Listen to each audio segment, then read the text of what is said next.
हर बच्चा अपने आप में अलग होता है। हर बच्चे में अपनी अलग प्रतिभा होती है, जिसे निखारने और संवारने के लिए एक नई दिशा की ज़रूरत होती है। लेकिन कुछ बच्चे स्पेशल होते हैं, जिनके लिए ज़्यादा प्यार और एक्स्ट्रा ट्रीटमेंट की ज़रूरत होती है। जी हाँ, हम बात कर रहे हैं डिसेबल बच्चों की, यानी कि दिव्यांग बच्चों की। वो बच्चे स्पेशल होते हैं। हालांकि सरकार द्वारा सभी स्कूलों में इन सभी को समान रखने का, समान रहने का अधिकार प्राप्त है, सबको अधिकार दिया गया है, लेकिन कहीं ना कहीं असमानता का भाव हमको देखने मिल जाता है।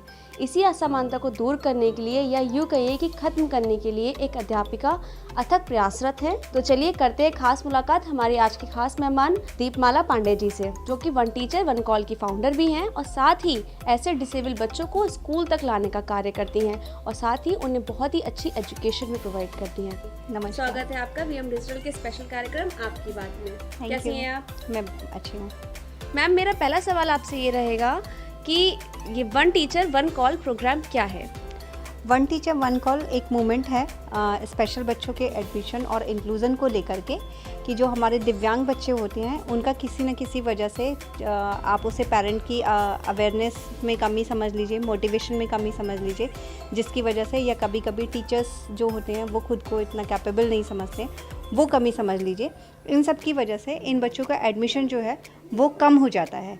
तो उसको लेकर के ये हमारी मुहिम है one teacher one call. It means एक टीचर एटलीस्ट कम से कम अपने एक साथी शिक्षक को कॉल करे और उन्हें मोटिवेट करे कि आप अपने विद्यालय में भी आसपास यदि कोई स्पेशल बच्चा है तो उसका एडमिशन ज़रूर करें। मैम, मैं आपसे ये पूछना चाहूँगी कि दिव्यांग बच्चों के लिए जब आप उनके पेरेंट्स से मिलते हैं तो उनके पेरेंट्स को आप किस तरीके से कन्विंस करते हैं कि अपने बच्चों को स्कूल भेजिए और उनको समान शिक्षा दी जाए? अगर बच्चा स्पेशल है तो पेरेंट्स जो होते हैं वो अपने बच्चे को लेके बहुत ही कंसर्न होते हैं।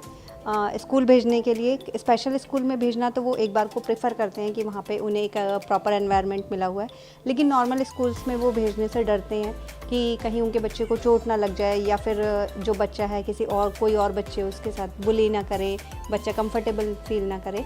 तो काउंसलिंग हमें पेरेंट्स की करनी पड़ती है, उन्हें समझाना पड़ता है कि हम उन बच्चों को बिल्कुल प्रॉपर एटमॉस्फेयर देंगे, वही सिक्योरिटी और केयर देंगे जो आप उन्हें घर पे देते हैं। और जब वो बच्चे कुछ दिन स्कूल आते हैं, वहाँ पे रहते हैं, पढ़ते हैं, और उनके पेरेंट्स को जब लगता है कि हमारा बच्चा तो बहुत कंफर्टेबल है और बहुत अच्छे से पढ़ रहा है, सीख रहा है और उसको स्कूल जाना बहुत अच्छा लग रहा है, तो ये मैसेज जब उसके घर पे जाता है तो पेरेंट्स जो होते हैं वो उसको लेकर के ज़्यादा कॉन्फिडेंट होते हैं। और अब वो पेरेंट जो हैं वो दूसरे पेरेंट के लिए एक मोटिवेशन का काम करते हैं कि मैंने अपने स्पेशल बच्चे को नॉर्मल स्कूल में भेजा है, तो आप भी अपने बच्चे को भेजिए।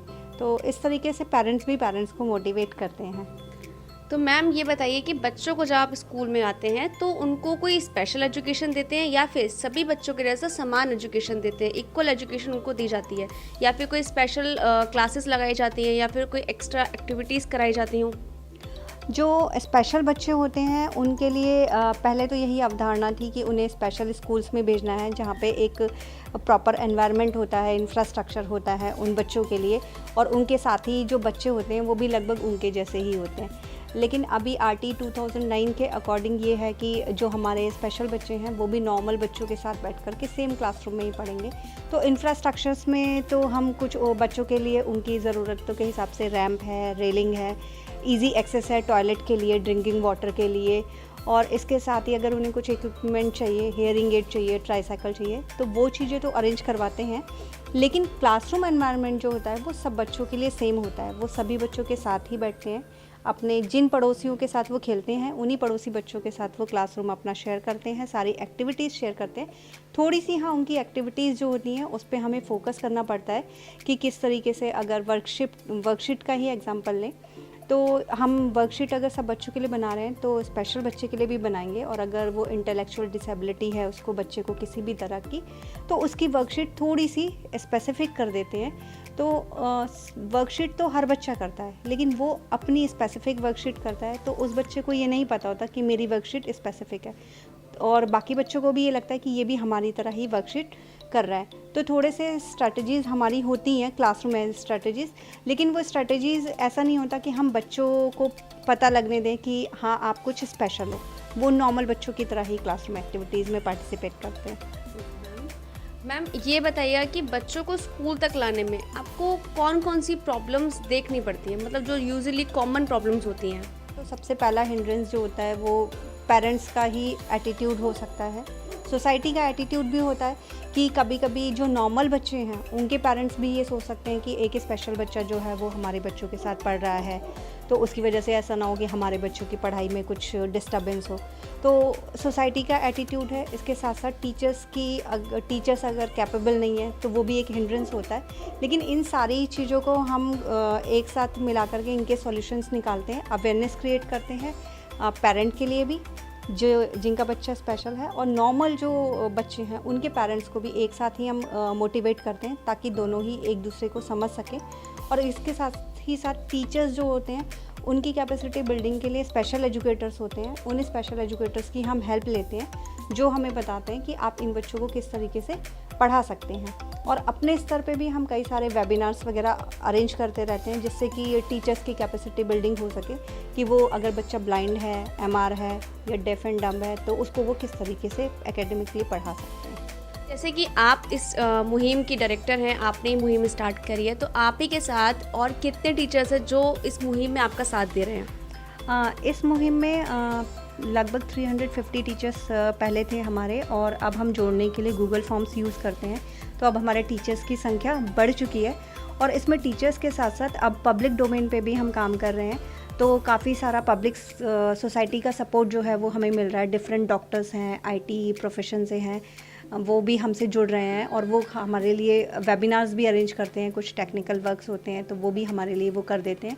और हमारी जो कोर टीम है उसमें कई सारे टीचर्स हैं, नीता जोशी मैम हैं, अमित यादव सर हैं, अरुण सिंह सर हैं, शीतल शर्मा मैम हैं, पूजा गंगवार हैं, देवेंद्र प्रताप सिंह हैं, भरत सिंह हैं, इसके साथ दीपक दुबे हैं, नितेश पांडे हैं, बहुत राजीव सिंह हैं। बहुत लंबी लिस्ट है टीचर्स की, इतने सारे टीचर्स का मैं नाम नहीं ले पाऊँगी, लेकिन वो सभी इक्वली मेरे लिए बहुत इम्पॉर्टेंट हैं क्योंकि वो सब काफ़ी सपोर्टिव हैं और इसको आगे बढ़ाने में बहुत सपोर्ट करते हैं हमारा। तो मैम ये बताइए कि ये जो आपकी मुहिम है ये क्या बरेली तक है या उत्तर प्रदेश तक या अन्य राज्यों में भी है? ये जो हमारी मुहिम थी इनिशियली वो पहले हमने बरेली से स्टार्ट की थी, इसमें उसके बाद 5 और डिस्ट्रिक्ट्स हमने ऐड कर लिए थे। पीलीभीत ऐड कर लिया था, अयोध्या ऐड कर लिया था, लखनऊ ऐड कर लिया था, शाहजहांपुर और हरदोई और फ़र्रुखाबाद, ये डिस्ट्रिक्ट्स जो हैं इन डिस्ट्रिक्ट्स में भी हमने ये अपना कार्यक्रम स्टार्ट कर दिया था। इसके साथ साथ अब कुछ अदर स्टेट्स के साथ टीचर्स के साथ भी हमारे कोलैबोरेशन स्टार्ट हो गए हैं, महाराष्ट्र के साथ और गुजरात के साथ, और उन टीचर्स के साथ मिल करके हम वहाँ पे भी ये चीज़ें स्टार्ट कर रहे हैं। आपने ये जो मुहिम स्टार्ट करी है इसका आपको आइडिया, ख्याल कहाँ से आया? इस मुहिम को एक्चुअल में इंक्लूसिव एजुकेशन की मैंने ट्रेनिंग ली थी 2017 में, और उस समय SCRT लखनऊ से ये ट्रेनिंग लेकर के मैं बरेली डिस्ट्रिक्ट में आई थी और लगभग 400 टीचर्स को मैंने इसके लिए ट्रेन किया था। फिर वहाँ से मैंने एक PLC स्टार्ट की थी इंक्लूसिव एजुकेशन की, तो उस समय हम एक ब्रॉड कॉन्सेप्ट पे काम करते थे हर तरीके के बच्चे के इंक्लूजन पे, लेकिन फिर हमने थोड़ा सा स्पेसिफिक हुए हम स्पेशल बच्चों को लेकर के, और जब मेरे विद्यालय में भी स्पेशल बच्चे का एडमिशन हुआ, अनमोल फर्स्ट स्टूडेंट है मेरे स्कूल का स्पेशल बच्चा जो है, तो तब से मुझे ज़्यादा मोटिवेशन मिला जब मैंने उसके साथ मैं अटैच हुई, जुड़ी और मैंने काम करके देखा और मुझे रिजल्ट्स मिले, उसमें चेंजेस दिखे। उसके पेरेंट्स ने भी मुझे बताया कि अब वो काफ़ी चेंज है, तो मैंने फिर वो जो मोटिवेटेड है, तो जब मैंने उसको शेयर करना शुरू किया अपनी PLCs में, तो फिर और टीचर्स भी उससे जुड़े, उन्होंने भी वो चीज़ें शुरू करी और उन्होंने अपने अनुभव बताए कि हाँ मैम हमने भी किया और ऐसा हो रहा है। तो फिर वहाँ से हमने इन चीज़ों को बढ़ाना शुरू किया और वो धीरे धीरे टीचर्स जुड़ते गए, और हमारे एक्सपीरियंसेस जो है वो हम अपने सोशल मीडिया प्लेटफॉर्म का यूज़ करके, वेबिनार्स यूज़ करके हम उसे शेयर करते रहे और इस तरीके से जुड़ते चले गए। हिंदुस्तान का सबसे बड़ा कार्यक्रम प्रधानमंत्री के मन की बात, उसमें आपका ये जो मुहिम है ये दिखाई गई, इसका आपका खुद का नाम लिया गया, तो कैसा लगता है आपको अब?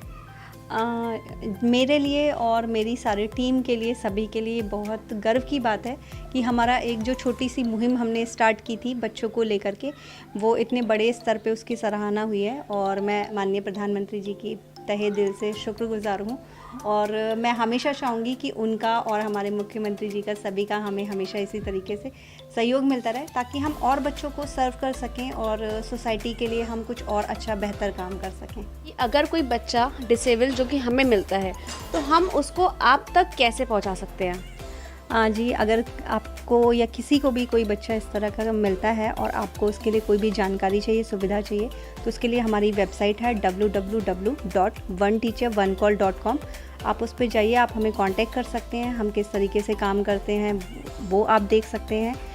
किस तरीके से आप उन बच्चों को हेल्प कर सकते हैं, आप वो भी वहाँ पे देख सकते हैं। आप वहाँ से सारी जानकारी ले सकते हैं। हम आपके साथ जुड़ भी सकते हैं? जी बिल्कुल, बिल्कुल। उसमें गूगल फॉर्म है और ईमेल आईडी है, हमारा Facebook channel, YouTube channel, Instagram सब उससे अटैच है, तो आप एक बार उसे विज़िट ज़रूर कीजिए। कोई संदेश, कोई मैसेज जो आप देना चाहती हैं?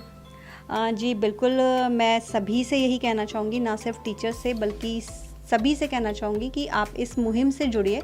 इस मुहिम से जुड़ने का ये मतलब बिल्कुल भी नहीं है कि आपको किसी तरीके से हमें सपोर्ट करना है। अगर आप अपना एक एटीट्यूड भी उन स्पेशल बच्चों के लिए चेंज करते हैं, आप ये सोचते हैं कि हमारे जो स्पेशल बच्चे हैं वो कुछ कर सकते हैं और वो भी नॉर्मल बच्चों जैसे ही हैं, मतलब ये एक डाइवर्सिटी है, नेचुरल डाइवर्सिटी की। जैसे सभी लोग अलग होते हैं ना, कोई छोटा होता है, कोई लंबा होता है, किसी के बाल भूरे होते हैं, किसी के काले होते हैं, हम उसे एक्सेप्ट करते हैं कि ये नेचुरल है। तो वैसे ही डिसेबिलिटी भी एक नेचुरल प्रोसेस है, तो उसको जब हम नेचुरल प्रोसेस की तरह सभी लोग लेने लग जाएं तो उन बच्चों के लिए एक बहुत अच्छी सोसाइटी बन सकेगी। तो आप सबका साथ चाहिए मुझे एक ऐसी सोसाइटी बनाने के लिए। तो ये थी हमारी खास मुलाकात हमारी दीपमाला पांडे मैम के साथ, जो कि एक शिक्षक हैं। एक शिक्षक ही होता है जिसको सब कुछ पता होता है कि एक बच्चे को क्या एजुकेशन दे सकते हैं, क्या एजुकेशन की इम्पोर्टेंस होती है उसकी लाइफ में। ऐसे ही बहुत सारे लोग, बहुत सारे टीचर्स मैम के साथ जुड़ रहे हैं, उस मुहिम को वन टीचर वन कॉल को आगे बढ़ा रहे हैं। आप सभी को हमारा ये सेशन कैसा लगा ये हमें ज़रूर बताइएगा। साथ ही आपके आसपास कोई ऐसा स्पेशल नीड का बच्चा हो तो वो भी हमें ज़रूर बताइएगा। हमारे चैनल से जुड़े रहिए, हमारे चैनल को लाइक शेयर सब्सक्राइब कीजिए और बने रहिए मेरे साथ BM डिजिटल के अगले कार्यक्रम आपकी बात में।